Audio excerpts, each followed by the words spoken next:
Now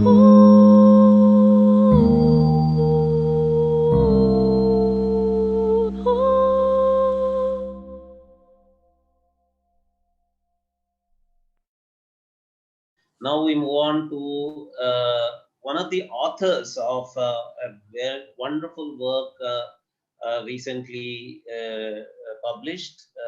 INDIC Academy promoted this book too, and we recorded conversations with the author Ganesh Swaminathanji. A great work on again, this refers to time scales, astronomy, and all that. This particular paper Ganeshji has done on the red giant feature of sun that is discussed in modern studies, and the correlations with Puranas, how Puranas deal with the red giant form of sun. Ganeshji, over to you. Thanks very much for the introduction, Dr. Paturi ji. Hello, everybody. My name is Ganesh, and I plan to talk to you about the red giant sun in the Puranas. Right at the very beginning, let me take this opportunity to thank Dr. Paturi ji and Shri Hari Kiran ji for organizing this online conference and giving me an opportunity to present some of my findings. Thank you both. So let's go to the objective and the approach of the paper. As far as the objective is concerned, the red giant phase of the life cycle of the sun has been understood by science in the last half century. This paper seeks to establish that this knowledge is well understood in the Puranic texts. And the approach is as follows. The paper will outline the scientific view of the red giant phase of the sun, and it will go on to cite the verses from the Puranas to establish the Puranic view. And then at the end, there'll be a brief discussion on a few aspects of comparison between the two views. And so we begin with the scientific view of the sun. So the life cycle of the sun has 5 stages. Now, we normally look at the sun and we don't think of it as having a life cycle.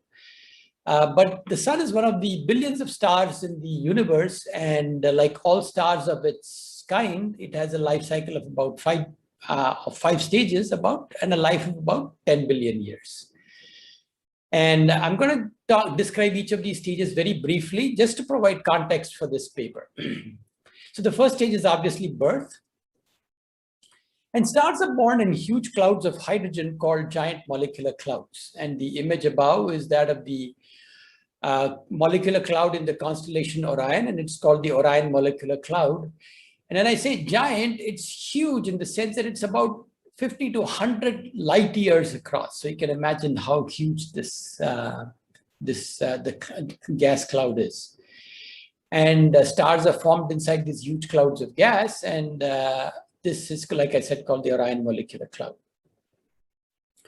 When they're born, they don't produce any light immediately. But after a while, they do. And stars have a very brief and a very active adolescent phase, so the phase of youth. And at this stage, they are called T Tauri stars.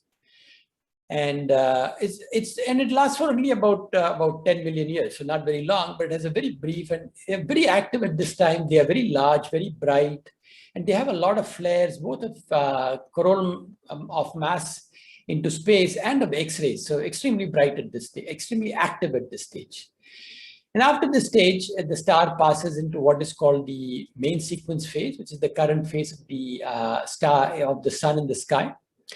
And this occurs roughly after 100 million years after the birth of the sun, right? And what defines this stage is that hydrogen fusion starts initiating in the core. So at the core of the sun, atoms of hydrogen start fusing together, forming atoms of helium, releasing an enormous amount of energy. So this is the main sequence stage, and this is what is thought to power the sun. That is the source of energy for practically the entire solar system for all practical purposes. So after about 6 to 8 billion years, what happens is that all the hydrogen gets consumed in the core and becomes helium. And a couple of things happen. First thing, the hydrogen in the shell now starts to fuse and form helium. And the hydrogen in the core is already now become helium, and now the helium atoms in the core start to fuse. So two helium atoms fuse to form an atom of carbon, which again fuses to form an atom of oxygen, and so on and so forth. They start forming bigger and bigger elements. And so an enormous amount of energy gets released, and the sun becomes very huge at this stage. And in this stage, it's called the red giant star, or red giant phase of the sun. And this lasts for about 1.5 to 2 billion years, at the end of which all the material that can be fused is exhausted, and the sun stops producing energy. And at this stage, when it stops producing energy, it just collapses in and on itself and becomes what is called a white dwarf star. And at this stage, it's still producing light from stored energy.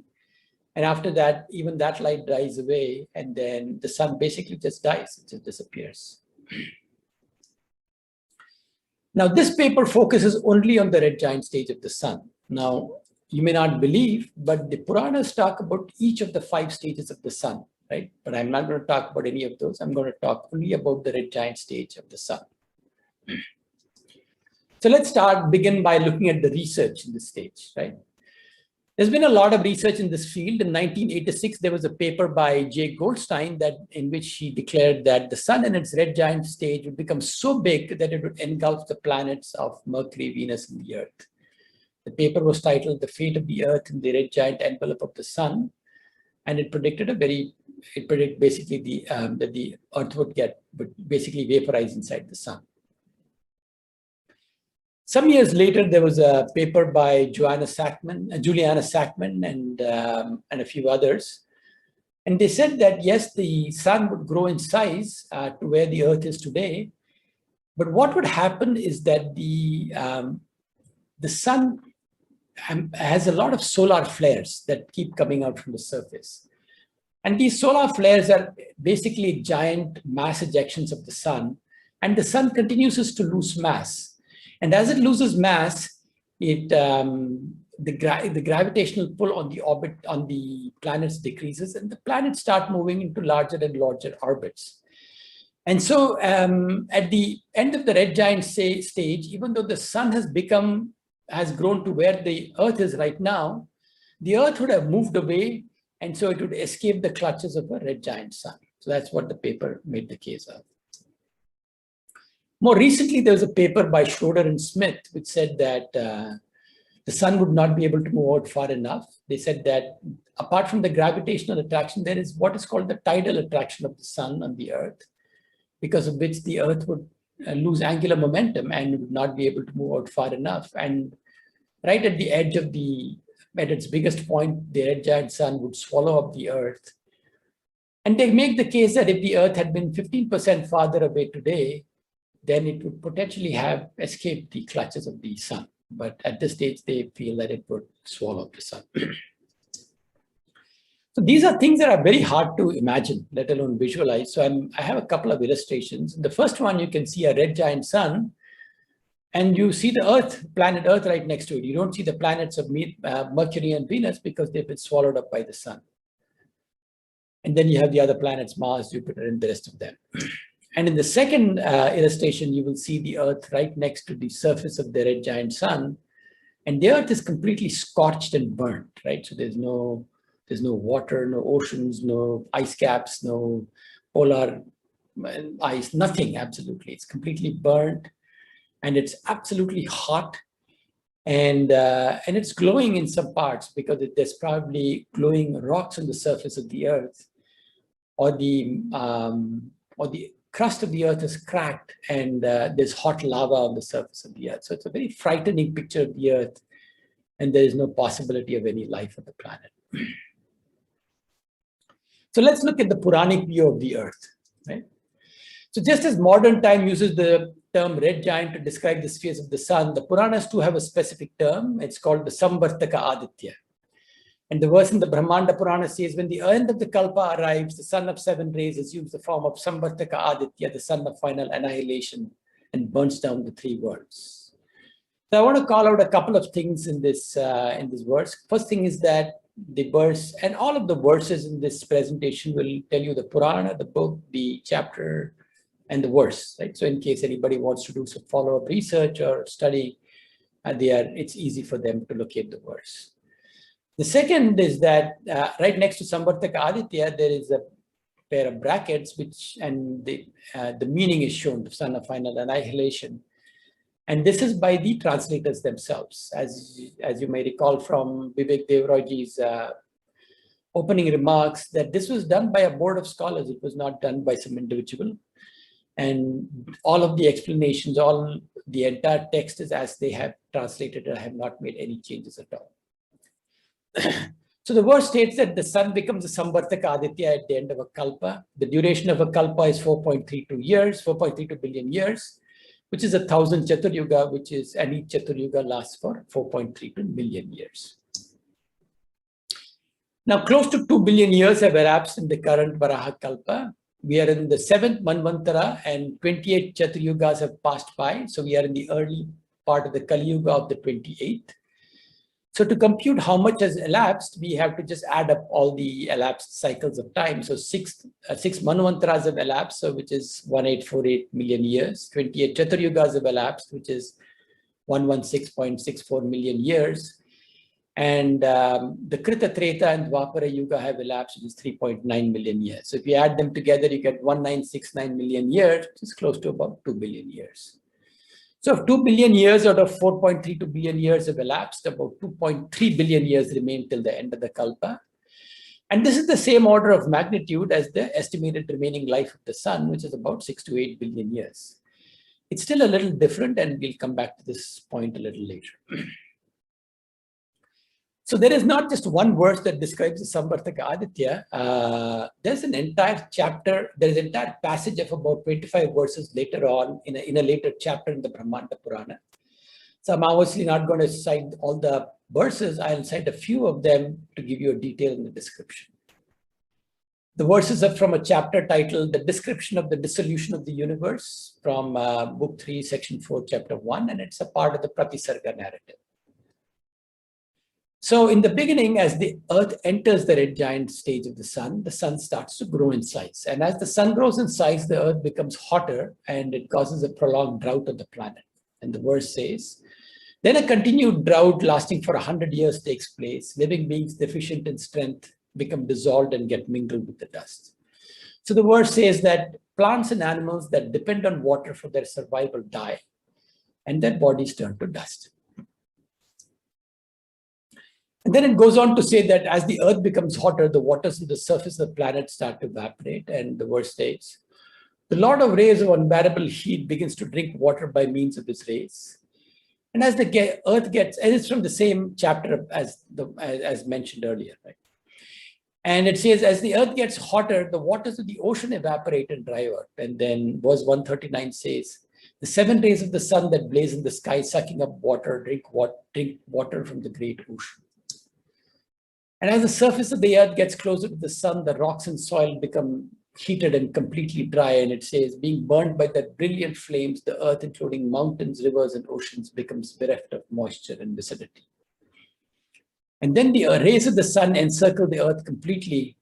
And then it says, verse 144 says, being restrained by those rays, the sun that burns brightly, the earth is enveloped entirely beneath, above, and on all sides.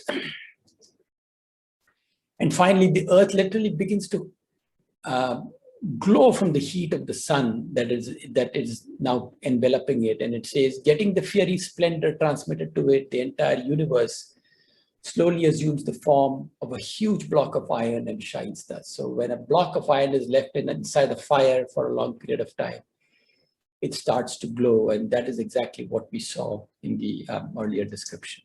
It's very similar to what is suggested by modern science. So a couple of points of discussion. First thing is the time to the end of the Kalpa. We saw that there were 2.3 billion years left, which is the same order of magnitude as the current estimate of sun, 6 to 8 billion years. But further down in the same chapter in the Brahmanda Purana, there is a description of a Vishesha Kalpa, which lasts twice as long as a regular Kalpa. And the verse 210 says, when 2000 Chaturyugas are completed, it is called a Vishesha Kalpa. And 2000 Chaturyugas are 2 into 4.32 billion years, which is 8.46 billion years. If we deduct the time elapsed of 2 billion years, we get a duration of 6.46 billion years, which is very close to the current estimate. The second thing that's interesting is the sequence of events is very clearly described. So it starts with a prolonged drought, then the waters start to evaporate from the surface, and the oceans and the rivers dry out completely. And then the gravel and the rocks on the surface completely get dried up, and then the earth gets completely enveloped by the sun.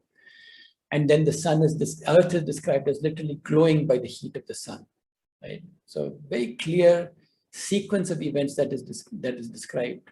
More importantly, this is not a part of a story of a god or a king or a sage. There are no metaphors that need interpretation. It's a pure description. And it's a very clear and a very simple description of the sequence of events. And finally, all these the verses that have been quoted up until now are from the Brahmanda Purana, but this is found in practically all the Puranas, right? Though the Brahmanda Purana has the most amount of detail amongst all of them. Here's a verse from the Siva Purana. It says, "Then all living beings are burnt by the sun's rays, O sage. All of them enter Vishnu at the end of the Kalpa along with the Adityas." This is from the Uma Samhita and the Siva Purana. The Skanda Purana says, when 1,000 yugas are complete, a Kalpa is said to have come to a close. And then all living beings are burnt by the rays of the sun. So this is from the Skanda Purana, book 5, section 1. And as I mentioned, this is a part of the Pratisarga narrative, which is one of the Panchalakshanas of the Puranas. So every Mahapurana mentions this quite well. But as I said, the Brahmanda Purana has the best detail that we can find for the purposes of comparison. So in conclusion, based on the above evidence, we can conclude that the phenomenon of the red giant sun was well understood in the Puranas as the Samvartaka Aditya. The Puranas don't just mention the red giant sun, they describe when it will happen, they describe the sequence of events leading up to it. And more importantly, this is a pure description, not just a story that needs interpretation. And that leaves us with the question, how did this knowledge come into these ancient texts? Professor Kak in his 2001 paper showed that the Puranic times have knowledge of the speed of light, and pretty accurately at that. Now, it's important to understand that until a couple of 100 years ago, scientists thought that light did not have any speed, that it was instantaneous. So that's quite surprising, right? So, and so we have that as a data point. We have this as a data point.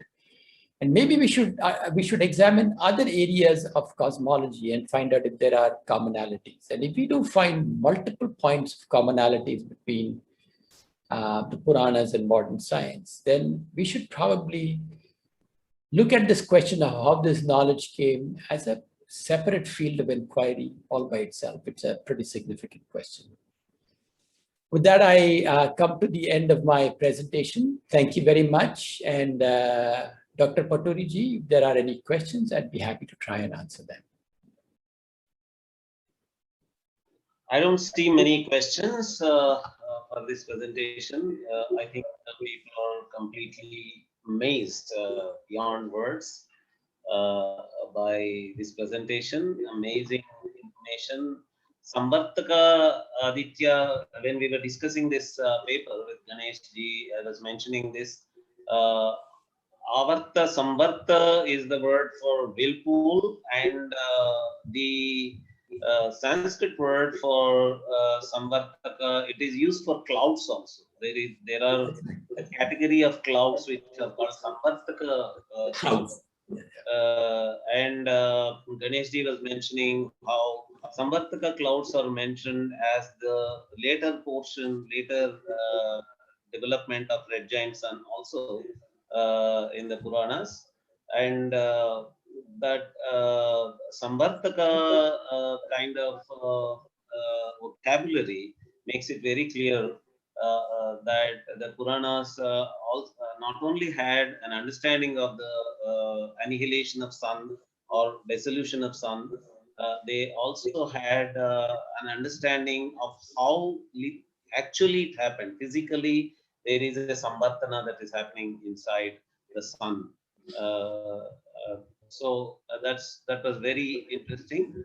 And now we move on to the next paper in the series. in this. Sir, sorry to interrupt. I think as a panelist, I cannot submit a question. Is that correct? It's not No, allowed. you can submit it. I don't see that option actually to submit a question. Now that you are able to speak, please go ahead.